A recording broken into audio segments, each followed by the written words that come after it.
پشتی سه مهان ji betlaneya havînê dibistanên Herêma Bakur û Rojhilatê Sûriyayê careke din deriyê xwe ji xwendekaran re vekirin û sala nû ya xwendinê dest pê kir. Li bajarê Qamişlo, xwendekaran bi coş û kêfxweşiyeke mezin berê xwe dan dibistanan da ku pêşwaziyê li sala xwendinê ya 2025-an 2026-an bikin. Ji dibistaneke bajarê Qamişlo, hevseroka desteya perwerda û fêrkirinê ya kantona Cizîrê, Gulîstan İsmaîl, behsa hûrguliyên sala nû dike.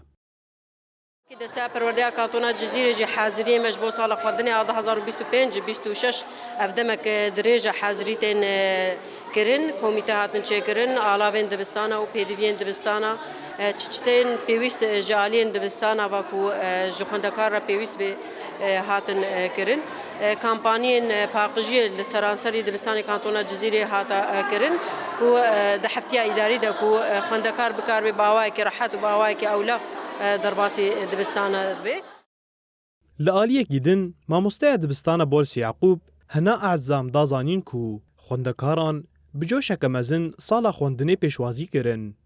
أول يوم استقبال للطلاب كان وكان في إقبال كتير على التسجيل أثناء الإداري. ایرو روژای کمین آبشوازی کرنا خوندکارانه دو تومار کرنه دجی گلک خوندکار بری خودان ناوندین تومار کرنه نهاجی خوندکاران بجوش کمزن بری خودان دبستانان و امجی بشاهیه که او بشوازی کرن بشتراجی خوندکار لرفان هاتن بلاف کرن د دبستانان ده زمانی کردی، عربی و انگلیزی تداین ده هر 3 سالین دسپیکه ین خوندنه ده هر خوندکارک زمان خوی دایی که دخوینه. وال3 سنين لغة الأم كل طالب تيفوت على لغة مكونه. لگوری دسته پرورده و فیرکرنه کانتونا جزیره زیدتری 1700 دبستانی به تواهی پیدوین خواه جبو خوندکاران هاتنه آماده کرن.